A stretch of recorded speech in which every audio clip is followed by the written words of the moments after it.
Colleagues, welcome back to the Standing Committee on National Security and Defense. Today we're continuing our look at threats to Canada, specifically terrorism. With us in this final panel of the day is Mr. Reza, a founder and director of Muslims Facing Tomorrow. According to your website, Mr. Reza, Muslims Facing Tomorrow is an organization whose mission is to, and I quote, reclaim Islam for, as the world itself means, securing peace for all people and to oppose extremism, fanaticism, and violence in the name of religion.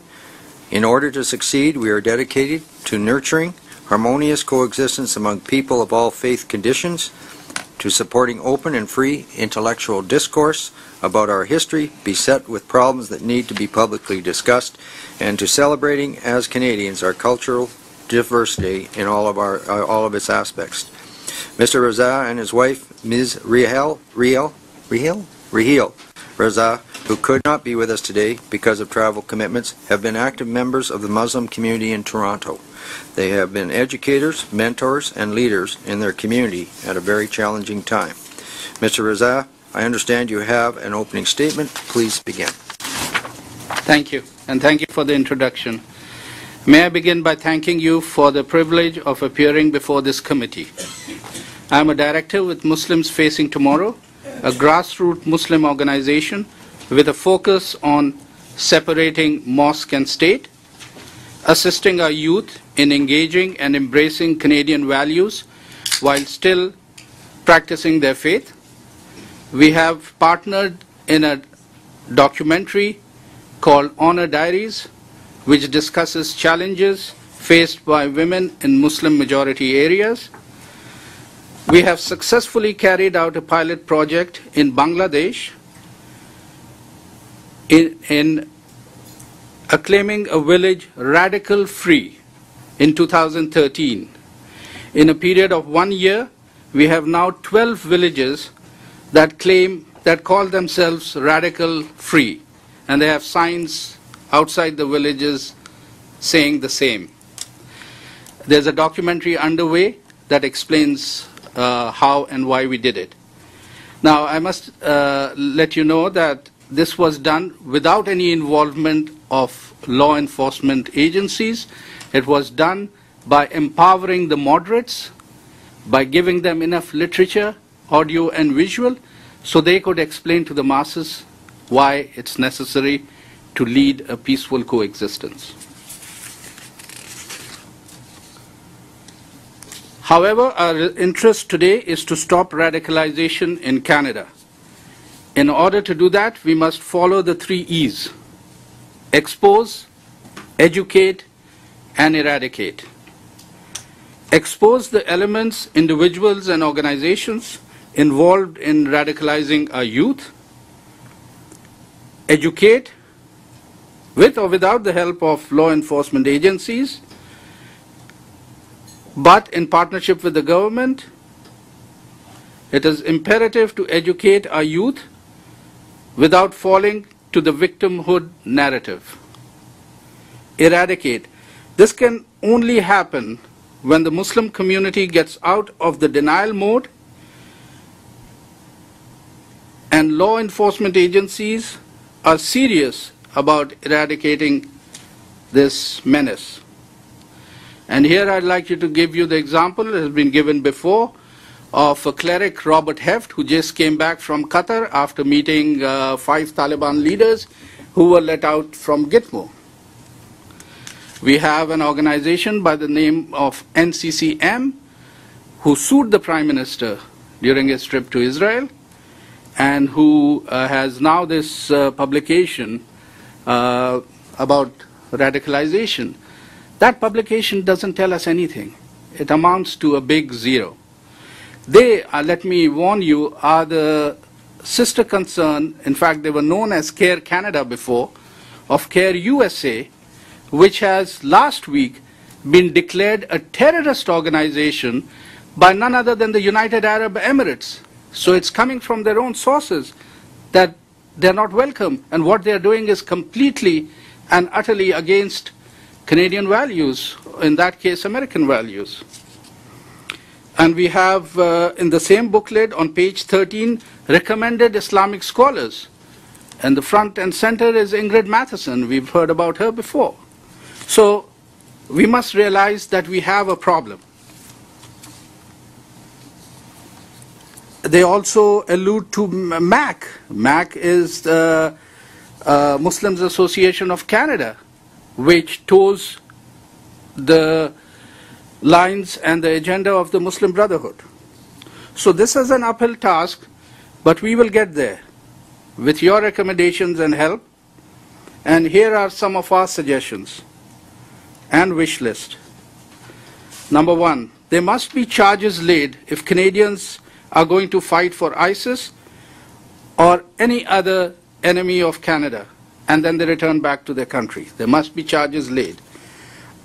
Number two, a more vigilant focus on overseas financing, whether to mosques or Islamic organizations. Number three, shutting down any religious place of worship which perpetuates hate. Number four, law enforcement agencies have to consult with secular or moderate Muslims.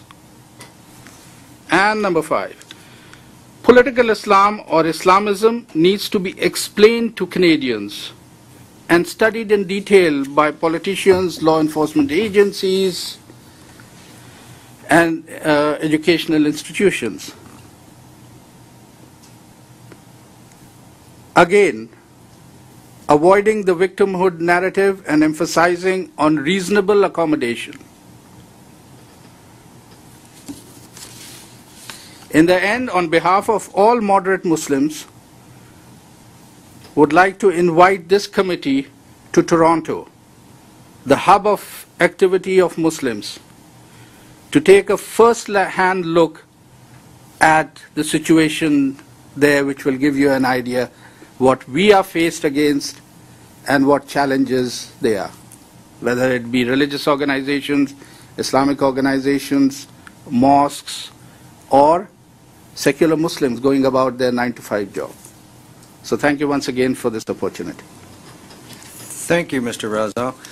We'll start with Senator Mitchell. Thank you. Thanks, Mr. Reza. I appreciate it. You hit on something that directly contradicts the testimony that we just heard before you, and that was the success of this de-radicalization program that you're talking about that was done in Bangladesh. So you would be, this is a two-part question, so I'm assuming, or am I wrong to assume, therefore, that you believe that de-radicalization can work, and could you tell us how? Well, we can avoid radicalization. A person who's radicalized is not in our means to bring him back. He belongs in a psychiatric ward, and the only people that can deal with him wear white coats. But we can stop further youth from being radicalized by empowering the moderates so that we can in turn give information in schools and pressure, especially Islamic schools, to teach secular education as well as Islamic education. So how would we empower you to do that? What's to stop you from being on the school board or go to the special, of a private school or go to the school? I don't mean that to sound aggressive. Like, I'm very interested in what you're saying. So how do we empower you to do that? You're obviously articulate. You're smart. You're well connected in your community. What help do you need to go to a private school and say, what are you teaching and why are you teaching it? Sure. I'll give you an example. Mrs. Reza, our president, did a project for TDSB on behalf of Canada Immigration Offices. And this had nothing to do with religion or with Islam. It was to encourage students to take part in a competition and a debate and a video filming. So TDSB is the Toronto District School Board. Okay, thank you. Now she had to go to schools which were not which were far, and on her visits, as soon as the teachers found out that she was Muslim, They would not be interested in the project that she was doing, but said, can you please help us? We have Muslim students and we have problems. Now, the Toronto District School Board, I hope there are changes made on your recommendation. They have instituted Friday prayers in school, whereby the girls have to be at the back. The girls who are in that time of the month are totally disgraced because they are not allowed to enter that room. So it falls under the jurisdiction of human rights. That it's really very sad what we are seeing. My point was that this subject to the teachers, how to deal with Muslim students, was more important than dealing with the project that she was doing. And that is a problem that when you come to Toronto, I'll show you areas where the teachers have absolutely no effect because the male students want to dominate. They have been doing it in their families, and these are either families where the husband has left them and gone to the Middle East to earn more money, and then this boy takes over. So it's a patriarchal agenda that is being set forth, and it doesn't sit well with Canadian values. So yes, we can go and do it, but then we come into these obstacles. We try to explain to the school board why it's a negative, a deterrent.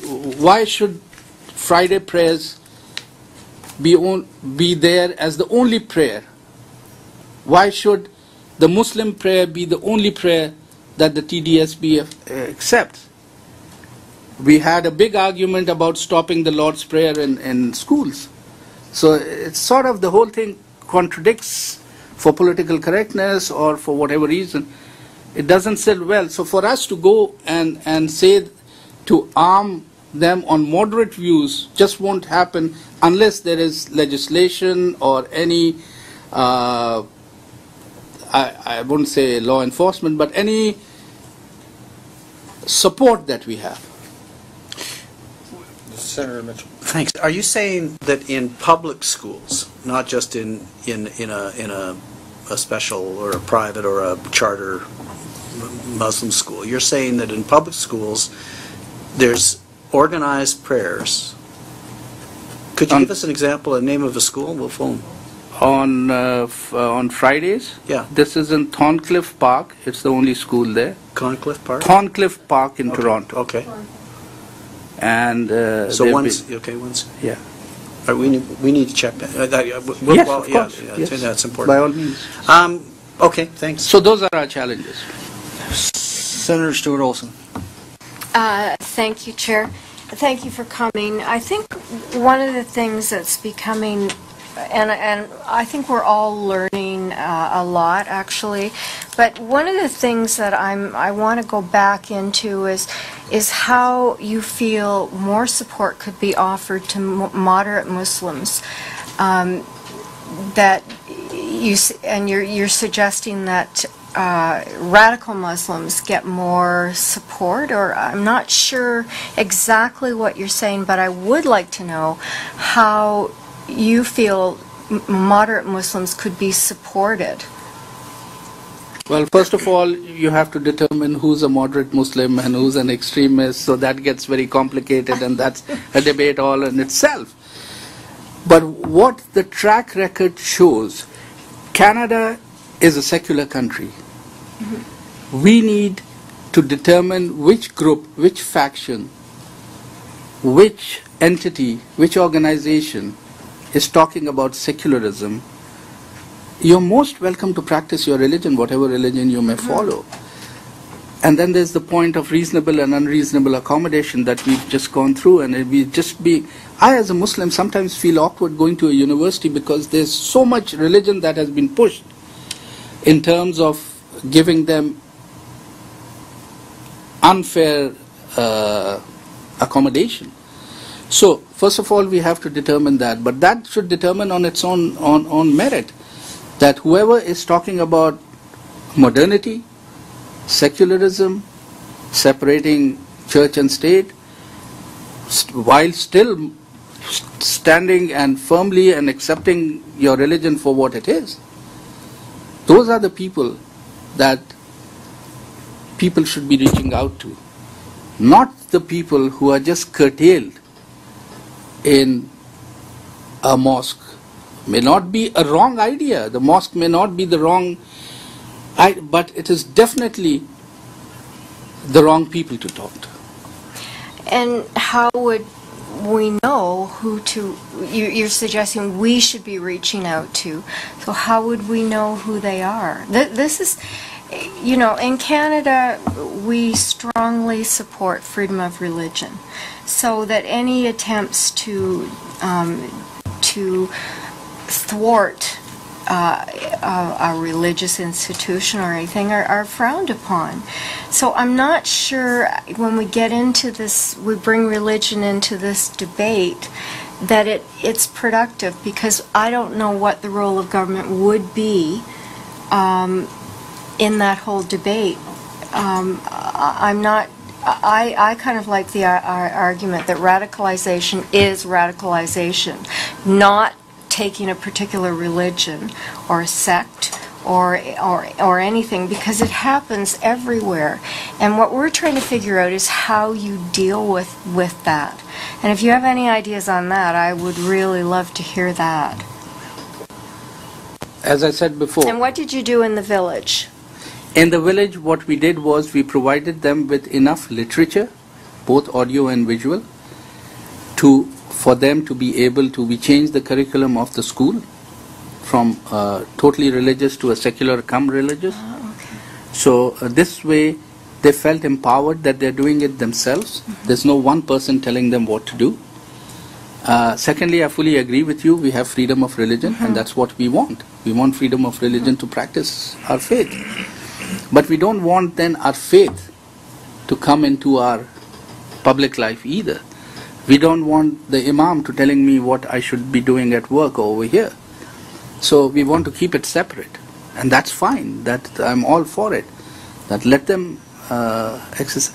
But then we must have some cautionary measures. Who are the people that are leading us?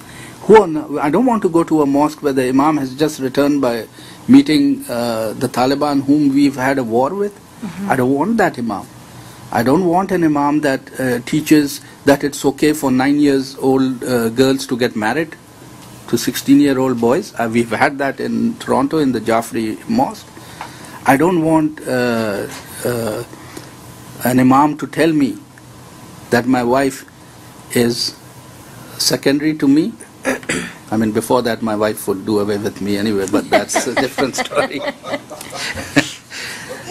Anyway, so yes, there are ways of and we have to take them accountable as well. Freedom of religion doesn't mean that it's freedom of hate, that it's a hate fest. Freedom of religion means that we have to balance the two. And I think my point is to you as well. And I'm really grateful for hearing this from you.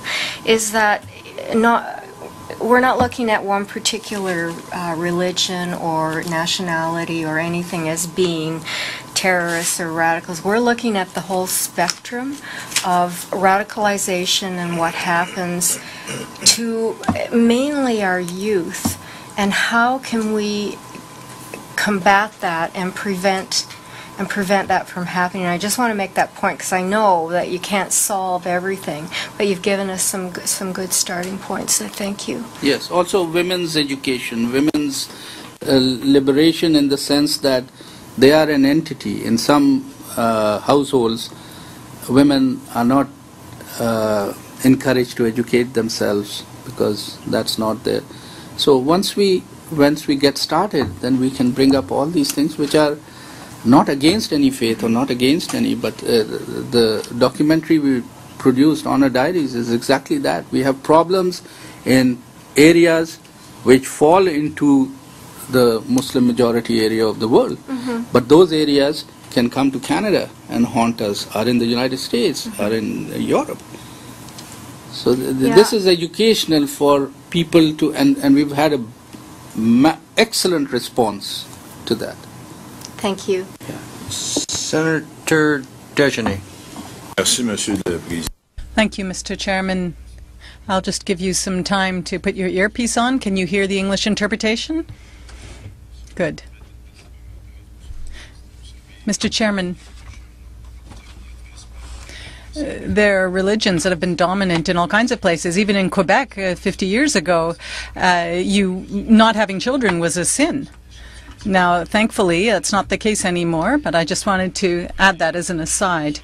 I'd like to speak about outreach, community outreach. The RCMP has an outreach program, and we were hoping that with contacts there would be continuous communication with the Muslim community. And what I'd like to know is how effective the RCMP's community outreach strategy has been in maintaining regular contact with Muslim communities. Do you approve of this? Do you think it works? And if you think it can work, then what do you think those community outreach programs could work? How do you think they could work in the terms of radicalization prevention? Thank you very much for that question. First of all, yes, I know about other religions that have struggled through the same process that Islam is struggling through. And we are just maybe 100 years behind, but we'll catch up. As far as the outreach is concerned, my organization has had no contact with any law enforcement agency as far as outreach program is concerned. My wife has gone to two programs immediately after the train bombers were stopped, the Via Rail bombers were stopped. But it had nothing to do with outreach. It was a reaction for the Muslim community on that event. But nobody has contacted us yet, and it is not something that if our organization is contacted, we can come up with material, with suggestions that the RCMP may or may not take, or any other law enforcement organization or other organization. But unless they do contact us and are on the same wavelength with us, we have nothing to offer. With your permission, Mr. Chairman, I'd like to ask another question. I put a question to the previous witness, and I asked what role community leaders could play in the prevention of radicalization. Could you also answer that question? If they have a role to play, what role would that be? How do you see that role? Absolutely, community leaders have a great role to play, but it is imperative that we as a larger community determine who the community leaders are. At the moment, the community leaders that are part of this outreach programs are rejected by a lot of Muslims, not only my organization, but a lot of Muslims, general Muslims. I would say if a Muslim is not a mosque-going Muslim, which is the majority in Canada, then who do they turn to as a leader? Because he doesn't go to the Imam for any solution. So that's our problem. We have to find viable community leaders that can stand up. But in the absence of that, we have to deal with the community leaders that we have at the moment, which are politicians, which are secular community leaders, which head various commercial or intertrade organizations. They are community leaders, and they can build up the community because they know where the pulse of the money is. They know how to guide the youth in careers and in other fields. So we can build them up. But we have never been approached with that idea before. I'm really grateful that this committee is listening to us. It is somehow assumed that so-and-so is a community leader, and because he represents the people who go to that Islamic organization or that mosque, that he is influential and all of that, which is not the case. Maybe we need to work harder in making prominent community leaders. That could be our part of the homework. Merci beaucoup, monsieur. Merci, monsieur le président. Thank you very much. Thank you, Mr. Chairman. I think it's very worthwhile having this public conversation. It would seem to me that somebody like yourself, with a position in the community, who obviously cares, is obviously spending a lot of time and your own money and quite frankly, you're putting yourself out front of an issue that sometimes can be difficult. And there's others in your community that you would know of who would be in a similar situation. In view of the fact you have not been approached as of today, would it not be in your interest, in view of the public conversation we're having now, that a group of people like yourself approach the authorities and say we're here and we're available to help and to stand up for the values that you talked about earlier, so that they know you're there?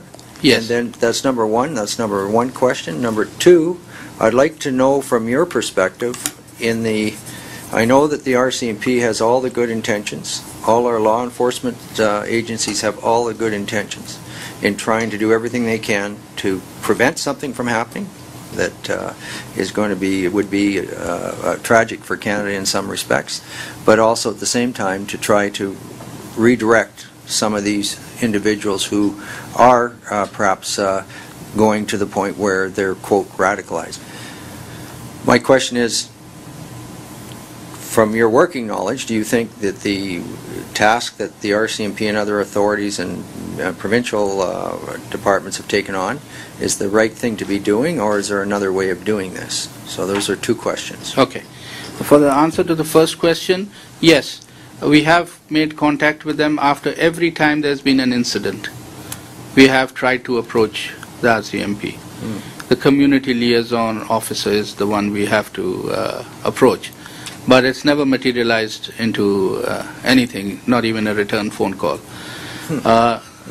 Number two, the second part of the question was that in view of the above, how are we to deal with this? We are making the efforts, we are doing this, and I think what is happening today is more important than what has happened in the past. Somebody is listening to us, somebody is concerned. We've not had that breakthrough before. We haven't had anybody with a keen sense of concern call us and say, let's talk about this problem. How can we resolve it? As a Muslim, I'm more concerned about resolving this than any of us in this room. But we have to party with somebody. We are trying on our own. It doesn't seem to be working. So we have to, as I said before, we have to have a partnership with somebody or some backup that we can refer to for action to be taken. Thank you. Senator Bayak. Thank you, Chair. Thank you very much for an excellent presentation. Our previous witness described our Prime Minister as courageous for having the courage to call the problem what it is. Yes. We hear so many different definitions. We hear extreme violence, radical, jihadist extremism. What would you call it as a moderate secular Muslim? How should we describe it so that we find the solutions? Describe the problem that's facing us. Well, I agree that Prime Minister Harper was the only leader in the Western world that came out and said that we have a problem with Islamism. I think Islamism is deeply misunderstood in a lot of places. First, we have to define what is Islamism.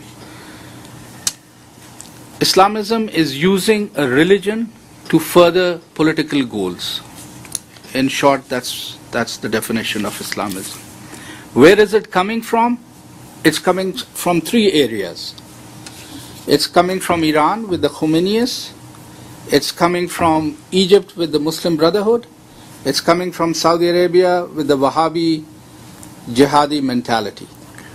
These are the global. How is it creeping into Canada? 10 years ago, the Washington Post had an article which said 80% of North America's mosques are in some form or the other getting money from the Wahhabis in Saudi Arabia. The 20% of the mosques belong to people who are on minority fringe Muslim groups like the Ahmadiyya, the Ismaili community, the Bora community. So they are not mainstream Muslims. On top of that, the mosque financed, the Shia mosques are all financed by Iran or have links to finances from Iran. So this is the global structure of Islamism as we see it today. How do we fight it? We have to work together to defeat it. All mosques are not bad, agreed. All imams are not bad, agreed. But I also want everybody in this room to agree that we do have a very serious problem. And if we let this problem grow, we become another London, where there are Sharia zones where you cannot go. Where you cannot go, madam. If I'm gay, I cannot go. If I don't have a beard that conforms to the Islamic tradition, I cannot go. Do we want this in Canada? No. I don't think anybody does. So this is a good starting point. We have to take this and we have to make something happen from this. Thank you. Thank you, Chair. Senator Mitchell. Thanks. Mr. Reza, I'm going to maybe challenge you a little bit, not because I necessarily disagree with you. I think you've been very reasonable and very sincere and heartfelt, actually, and I want to pursue your thinking. But my first question is, what's the magnitude of it? You know, it doesn't seem to me that, I mean, thousands of people go to mosques in Canada. Thousands of young people go to mosques in Canada. They come out, you know, they played with my kids.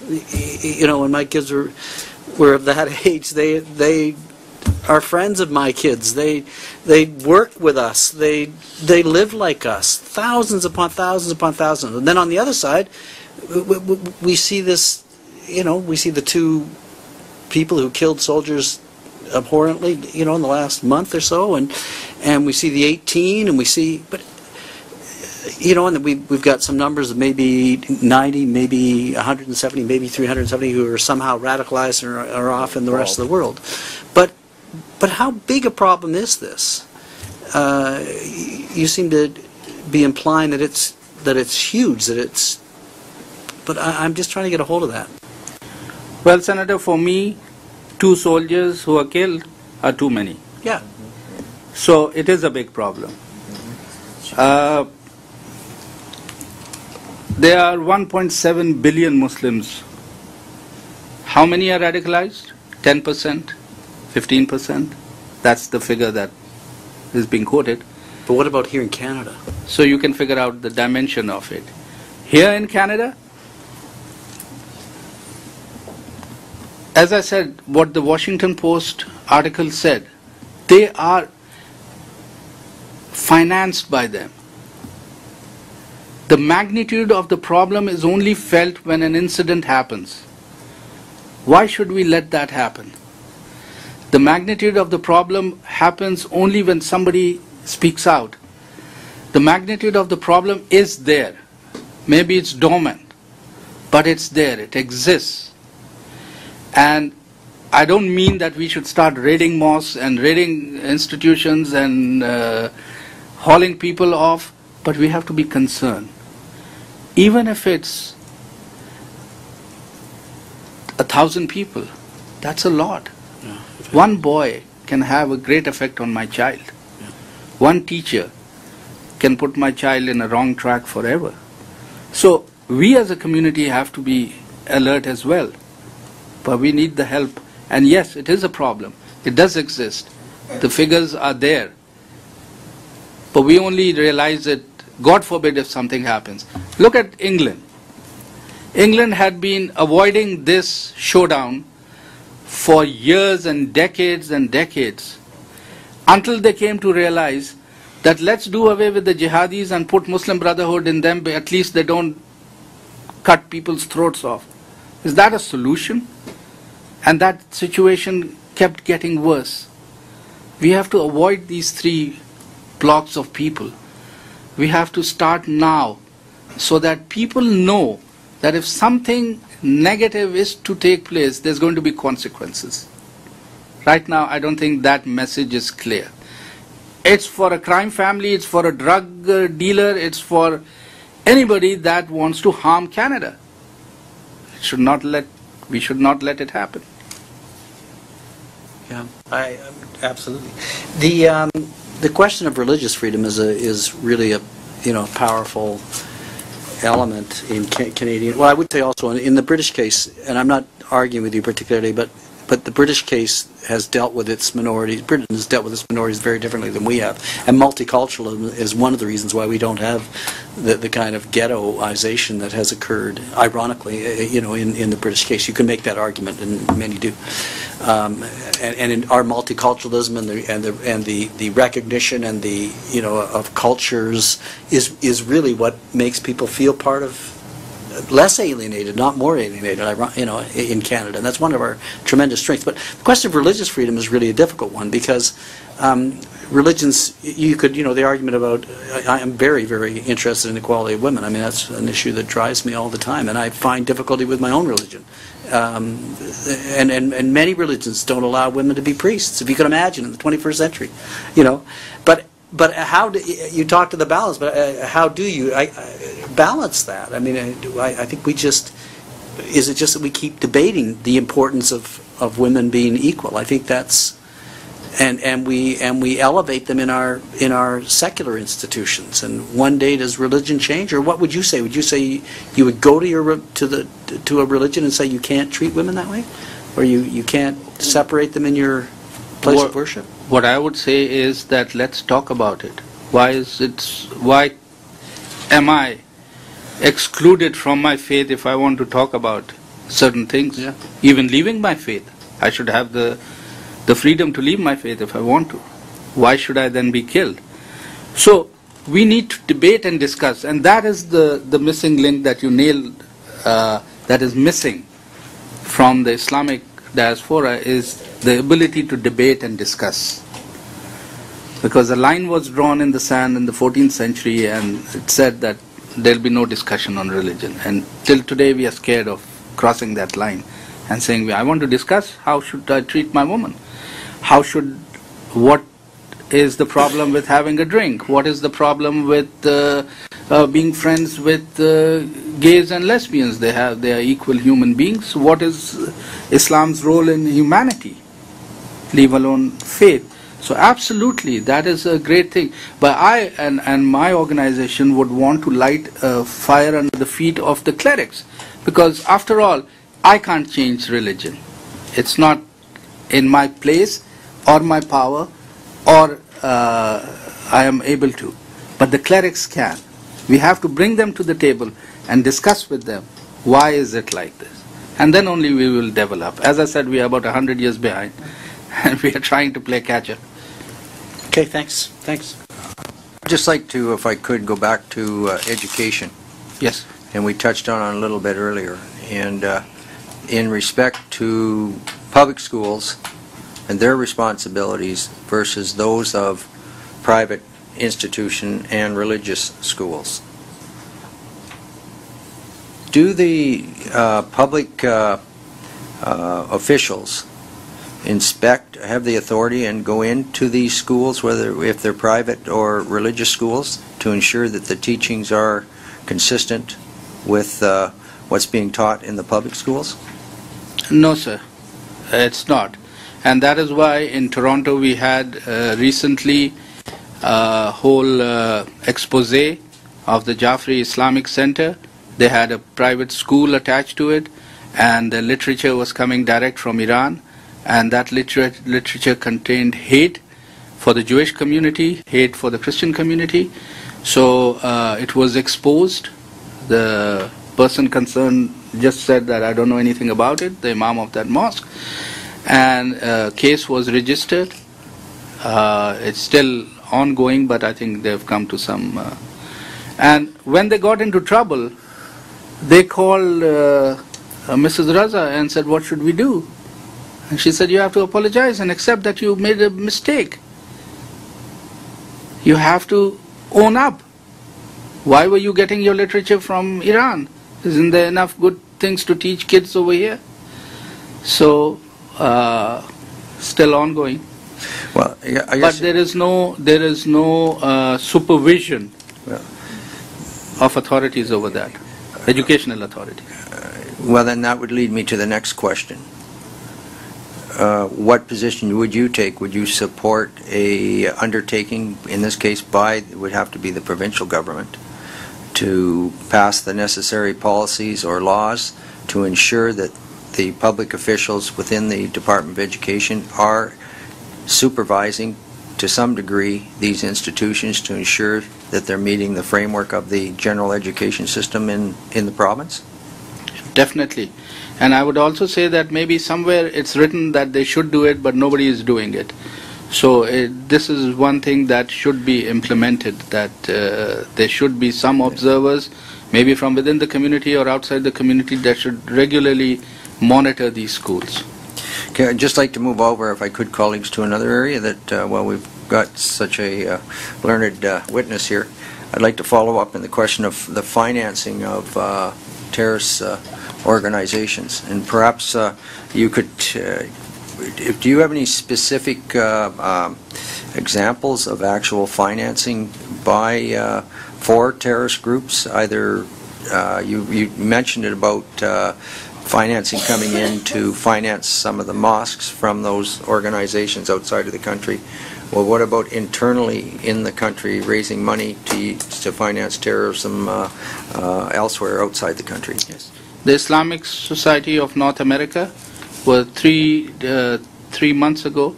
They were challenged, and the CRA have got solid proof that they were sending money to some Kashmiri group, terrorist group, from their mosque.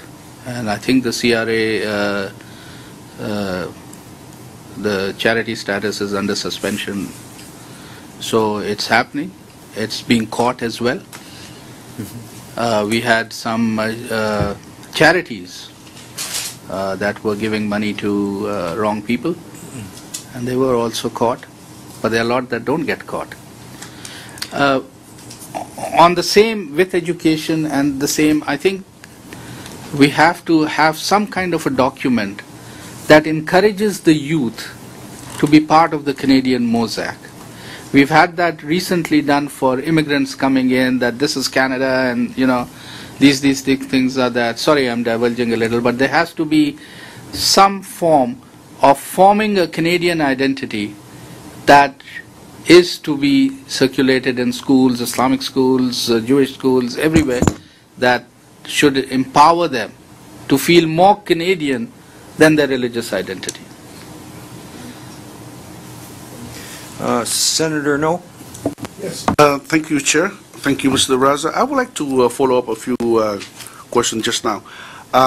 As you mentioned, what more can we do as a country to support you and your organizations, to support or encourage people like you and like your organization to speak up, to have the corporations or to have the contact with the, like you say, the RCMP or whatever, they never contact you and so on. So what do we do in order to do that? I think what we have to do is have a committee or a group that can focus on only this problem, like we are doing today, but I'm going to fly away from Ottawa, go back to Toronto, play with my cat and my grandchildren, and it'll be some time before I recollect. But we have to have a permanent committee to resolve these issues, step by step, one by one. So it's a process that the government knows it's happening, the community knows it's happening, that there is something being done. The youth will feel more empowered, that there is somebody they can liaison with. That's my recommendation, that we must have some body, some platform that we can reach. RCMP is for crime-related instances. Social companies are, social organizations are for problems that we are having as a society. But if we have a broad, if we first of all recognize we have a problem, and then we have a broad-based committee that can reach out and then use their expertise and their influences to make it better. Can I follow up, Chair? Or no? If that's the case, can I suggest that you have so many organizations like you? Yes. Why don't you try to get together and form yourself the committee and let yourself known to the government concerned or to the agencies concerned? Because like us, we don't know how many organizations you have in Toronto or in Ottawa or in Calgary and so on. So why don't you do that? Is it possible, or is it going to be more difficult for you? It's possible. We made an attempt last year and we got all the like-minded, progressive organizations under one umbrella. And 2 days ago they had a function and they invited again the troubled people, and it's not going to succeed. So politics comes in, social influences comes in.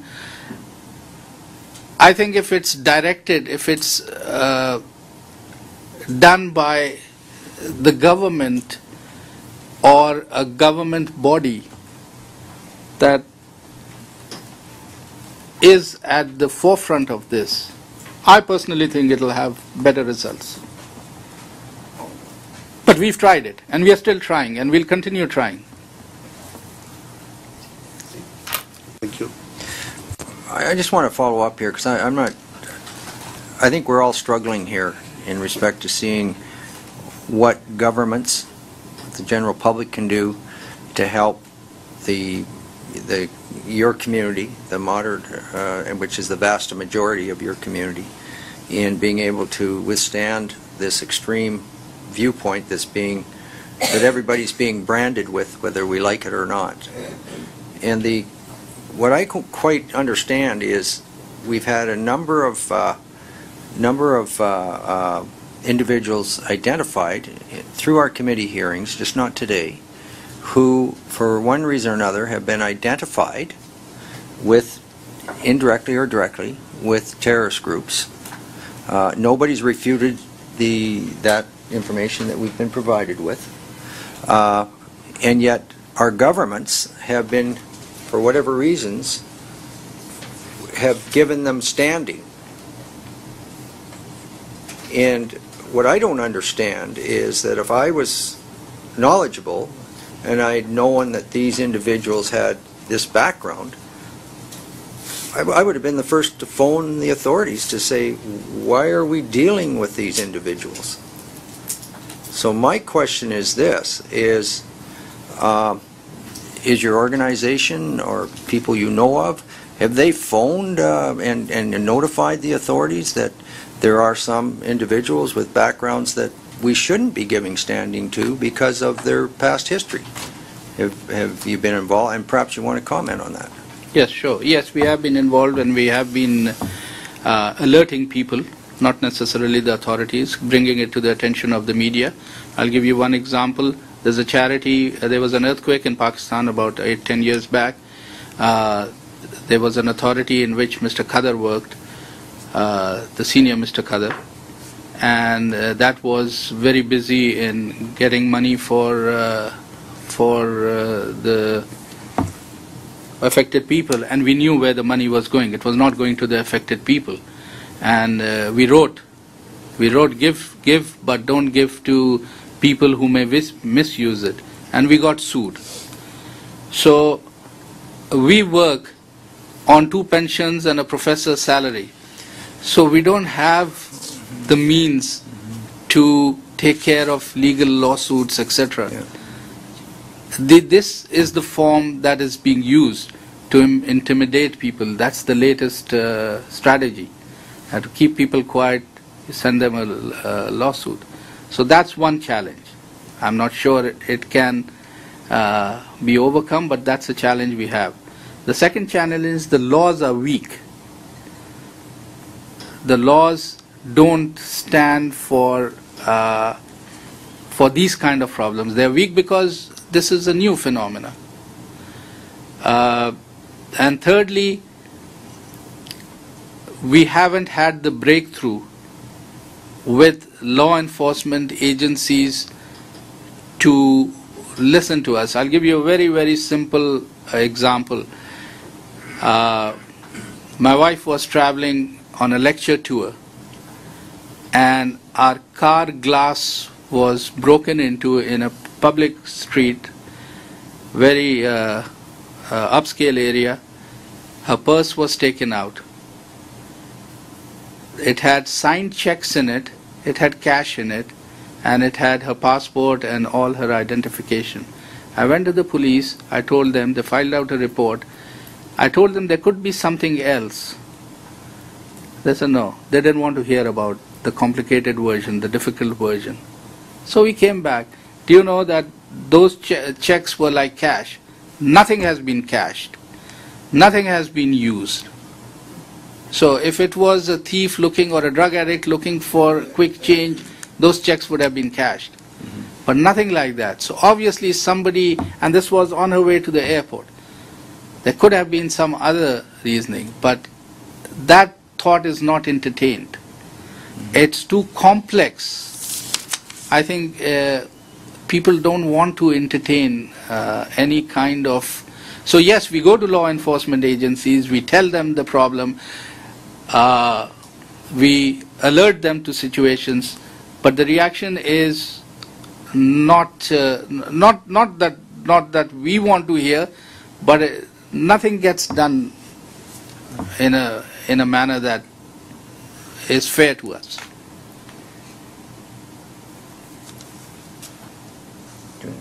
No, I'm good. Thanks. Okay. Colleagues, we're coming to the end of our time. I do want to thank Mr. Reza for appearing. I think you brought forward from your perspective and your community how it is. That's one of the reasons we're having this public conversation, is to allow people such as yourself to come forward. I know it takes a great deal of strength to do that, and we respect that. I'd like to now adjourn this meeting and very briefly go into camera. Thank you very much.